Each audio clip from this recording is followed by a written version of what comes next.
These are totally unmodified. These are how you buy them straight out of the dealership. And normally what you'll do is you'll start from here, the clock will start. So your first run is just to get to understand and get to know the course. So there's arrows on the floor, you follow the arrows through. The yellow cones are your traffic islands in effect. Follow through, round to the next one. Arrows are all on the floor, it's very easy to follow.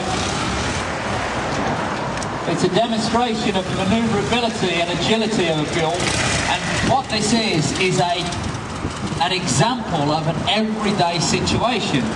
You know, if you're able to throw a bike around a 1200cc Buell like this, very fast, very furious, and without any problems, then you're going to be pretty good through the traffic. I mean, who wants to hang around in the traffic? You want to be dodging the cars and you want to be in and out and gone.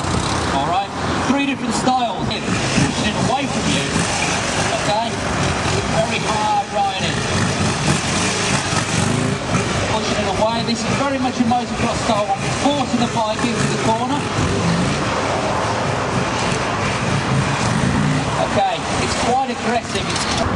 Next, we can have a motocross style.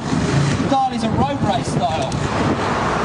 First candidate. That's the wrong word, victim, isn't it? Thor, you're going to be the first on the bike, okay? Let me get my helmet. So while Thor's getting his helmet on, I'll just go through it again. The wheel lifts off the ground. And it's important to be able to do that because you don't want any surprises, you don't want to be waiting for the characteristics of the engine, you don't want to be waiting for a little bump in the road maybe to help it come up. You want it to come up immediately, okay? And the beauty of a Buell engine is the torque enables that to happen. There's so much torque. Clutch, throttle and clutch together. It's this action, okay? It's that action. As you throttle, you clutch at the same time. And by doing that, it all just happens instantly. So you go along there, see, that's it. That's how it happens. But when you're learning, it's important to do the reverse bench press. And that means that you get over the bike like this. When you introduce the clutch, you pull it towards you. You can do this sat down. You don't keep your arms straight, you bend your arms back. So, sat in the seat, bend back like this. And the reason for that is that if you have a mistake or you go too far back like this, you can just let the bike go. You don't want to go over the back. And you don't want to keep straight because if you're like that, whoa! You don't want that either, okay? You want to be in command. So, introducing the clutch with a little bit of throttle, pull yourself forward. Then when you get more advanced, you can start learning the rear brake with the foot. Once you do that, you lift it up, you take it right back like this. Okay? You can go nice and slow and nicely controlled using the rear brake. Now, of course, as a stuntman, everything has to be to the extreme, doesn't it, you know? So we spoke about sat on the handlebars. Well, that's okay. And we also spoke about my little safety net, which is the rear brake here. Remember I spoke about that? So, I clutch it up and I transfer to the rear brake. And that enables me to take the bike higher and to sustain the wheelie for longer in a short space. It's like this.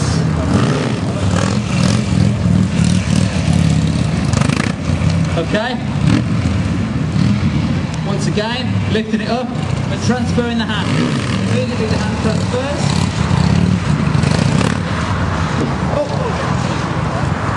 And then, you know, little accidents every now and again. Doesn't. Do I get a round of applause for that? Thank you.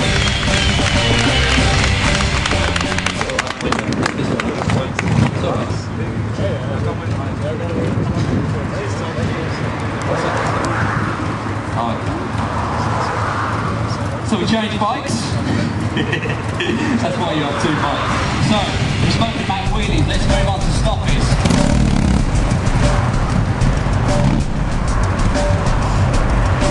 Get a forward momentum, not too fast. Grip, frame with your knees.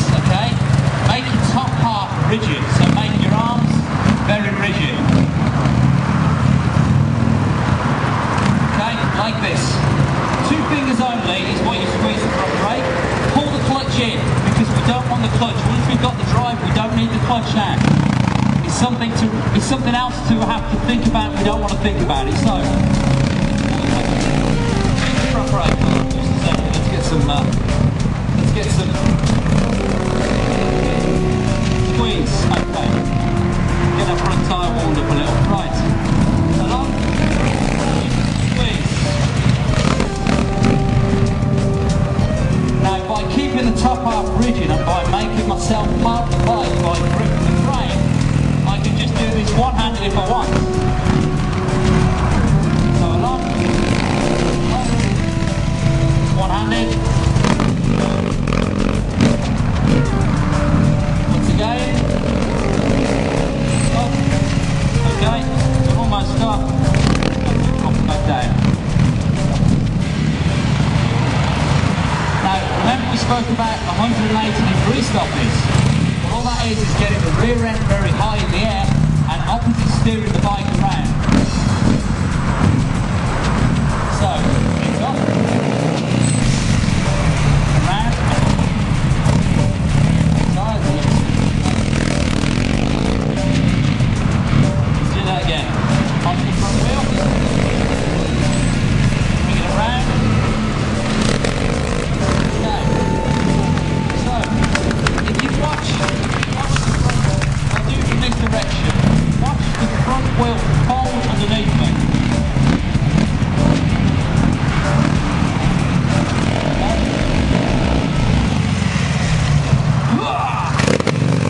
It's a simple movement, but it's very, very controlled movement. One more time.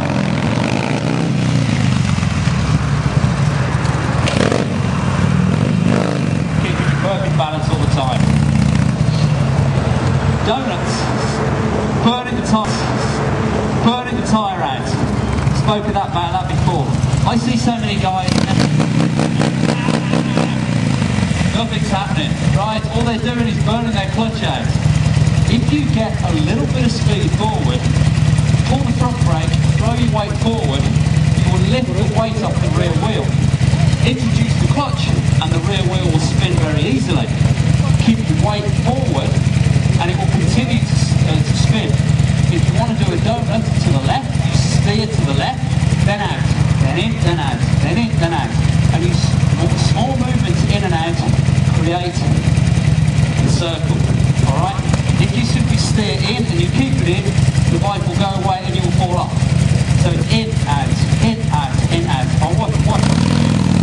Very simple. So instead of doing that static burnout and ruining your clutch, a little bit of forward momentum and now that it's spinning, okay? Right forward, steer in.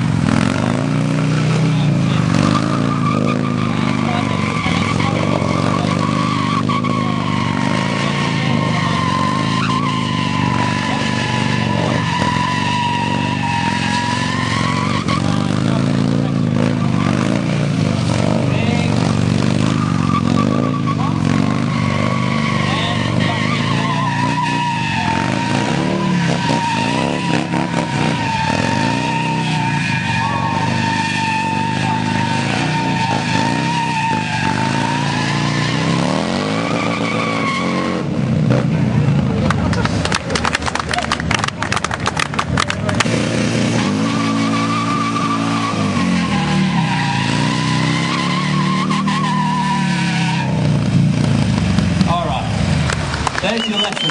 Maximum speed, okay? Wah! Like this. When the rear wheel touches the ground, you must be forward. If not, you are like a missile, straight over the fence.